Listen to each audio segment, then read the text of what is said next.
ದಿನದಲ್ಲಿ ಕೆಟ್ಟ ಬಿಸಾಕಪ್ಪ ವಾಪಸ್ ಅಂದ್ರೆ ಬೇರೆ ಕೊಡ್ತಾರೆ. ಒಬ್ಬರೇ ಹೋಗಿ ಕೇಳಿದಂಥ ಟೈಮಲ್ಲಿ ಅದಕ್ಕೆ ಬೆಲೆ ಇರಲ್ಲ. ಆಮೇಲೆ ನಾವೇನು ನಾವು ಓನರ್ ಆದರೂ ನಾವು ಸಾಮಾನು ಹಾಕ್ಸೋದ್ರೊಳಗೆ ಕೆಲಸ ಹಿಡ್ಕೊಂಬರೋದ್ರಾಗೆ ಪೇಮೆಂಟ್ ತರೋದ್ರಾಗೆ ನಮ್ಮ ಕೆಲಸ ಟೈಮ್ ಮುಗಿದೋಗ್ಬಿಡುತ್ತೆ. ಕೆಲಸಗಾರರಿಗೆ ಬಿಲ್ಡಿಂಗ್ನ ಏನಾರ ತೊಂದರೆ ಆಗುತ್ತೆ, ಅದು ಯಾರು ಬಿಡೋರು? ಈ ಸಂಘ ಅಂತ ಇದ್ರೆ ಹಿಂದಿಂದ ವರ್ಕ್ಶಾಪ್ನಾಗ 5 ಜನ ಇದ್ದಾರೆ, ಅವ್ರು ಆ ವರ್ಕ್ಶಾಪ್ನಾಗೆ ನೋಂದಾಯಿಸ್ಕೊಂಡಿರ್ಬೇಕು. ಇದ್ರೆ ಏನಾಗುತ್ತೆ, ಕೆಲಸಗಾರ ಕರೆಕ್ಟಾಗಿ ಹೋಗ್ತಾನೆ.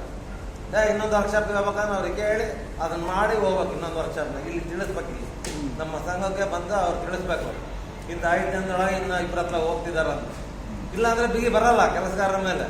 ಅವನಿಗೆ ತಿಳಿದ ಇವತ್ತು ಇಲ್ಲಿ ಮಾಡ್ತಾನೆ, ನಾಳೆ ಅಲ್ಲಿ ಮಾಡ್ತಾನೆ, ಅಲ್ಲಿ ಅಲ್ಲೊಂದು ಹಚ್ತಾರ, ಅಲ್ಲೊಂದು ಹಚ್ತಾರ, ಅಲ್ಲೊಂದು ಹಚ್ತಾರ ಅಂತಾನೆ ಇನ್ನೊಂದು ಊರಿಗೆ ಹೋಗಿ ಕೆಲಸ ಮಾಡ್ತಾನೆ.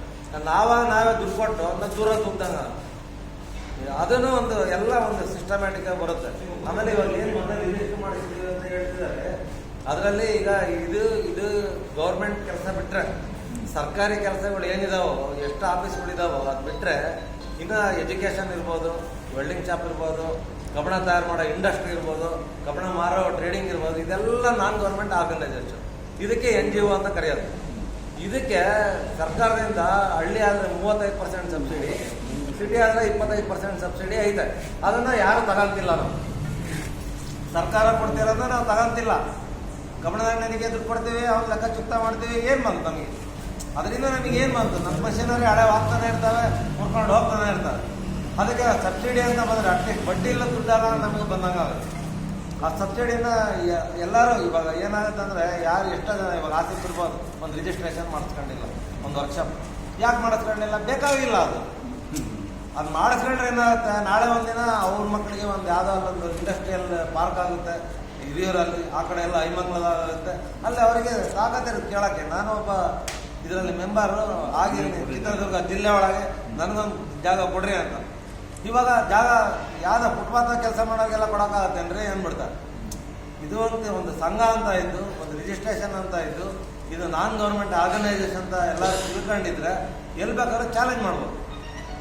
ಆಮೇಲೆ ಎಲ್ಲ ಇಲ್ಲ ಯಾವುದೋ ಒಂದು ಗೌರ್ಮೆಂಟ್ ಸಪ್ಲೈ ಮಾಡ್ತಾರೆ, ಅದರಲ್ಲಿ ಇಂಥದ್ದು ರಿಜಿಸ್ಟ್ರೇಷನ್ ಆಗಬೇಕು, ಅದು ರಿಜಿಸ್ಟ್ರೇಷನ್ ಆಗಿದ್ರೆ ಅದನ್ನು ಕೊಡೋಕೆ ಬರುತ್ತೆ. ಅದು ಯಾರಿಗೂ ಗೊತ್ತಿರೋ. ಆಮೇಲೆ ಈಗ ಒಂದು ವರ್ಕ್ಶಾಪ್ ಒಳಗೆ ಇಲ್ಲೇನೋ ಒಂದು ತೊಂದರೆ ಆಯಿತು, ಅದಕ್ಕೆ ಸೇಫ್ಟಿ ಗಾರ್ಡ್ಗಳು ಏನೇನು ಹಾಕ್ಬೇಕು ಅದನ್ನು ಬರ್ಕೊಡೋದು ಒಬ್ಬ ರಿಜಿಸ್ಟ್ರೇಟ್ ಮಾಡೋ ಗೌರ್ಮೆಂಟ್ನ ಒಬ್ಬ ಅಧಿಕಾರಿ ಇರ್ತಾರೆ.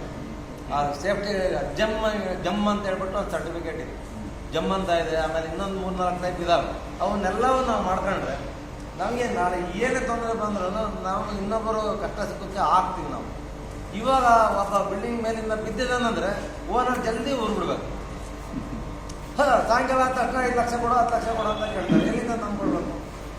ಅದೇ ಒಂದು ಇನ್ಶೂರೆನ್ಸ್ ಅಂತ ಮಾಡಿಸಿ ಅವ್ರು ಒಂದು 100 ರೂಪಾಯಿಗೆ ಅಷ್ಟೇ, ಏನು 200 ರೂಪಾಯಿ 300 ರೂಪಾಯಿ ಕಟ್ಟಿದರೆ ಅವ್ನು ಯಾವುದೋ ಒಂದು ದಿನದ್ದು ಒಂದು ಕಾಲಭಾಗ ಕೂಲಿ ಕಟ್ಟಿದರೆ ಅವನು 1 ವರ್ಷ ಆಕ್ಸಿಡೆಂಟ್ ಡೆತ್ ಆದರೂ ಬರುತ್ತೆ, ಬಿಲ್ಡಿಂಗ್ ಮೇಲಿಂದ ಬಿದ್ದರೂ ಏನಾದರೂ ಬರುತ್ತೆ, ಏನು ತೊಂದರೆ ಇಲ್ಲ. ಅದು ನಮಗೂ ಎಲ್ಲರಿಗೂ ಭಾರನೂ ಕಮ್ಮಿ ಆಗುತ್ತೆ. ಧೈರ್ಯದಿಂದ ಎಲ್ಲ ಕೆಲಸ ಮಾಡಿಬಿಟ್ಟು ಬೇರೆ ಇನ್ನೊಂದು ಕೆಲಸ ಮಾಡ್ಬೋದು ನಾವು.